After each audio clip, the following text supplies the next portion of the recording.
Hello, I've created a new page on my remote influencing therapy.xyz website.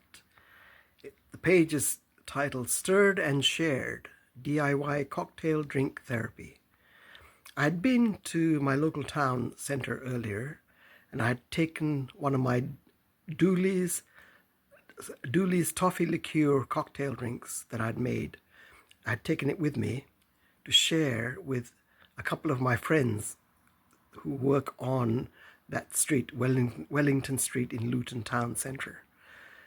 We had a nice little conversation while we were drinking, and not too much. It's just a small amount of the drink.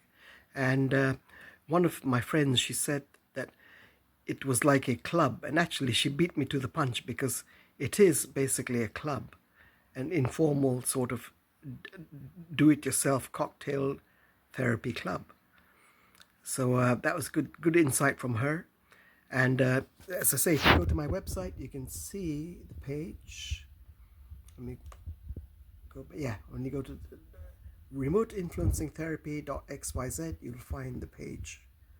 There it is again. Stirred and Shared DIY Cocktail Drink Therapy. Actually, I also want to thank Google Gemini because I had suggested a few names to them, and I'd mentioned that it's the type of club, it's a do-it-yourself cocktail drink club.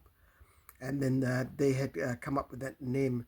They'd come up with different suggestions, but the one I decided to go with is Stirred and Shared. I like that one. Okay, thank you. Bye.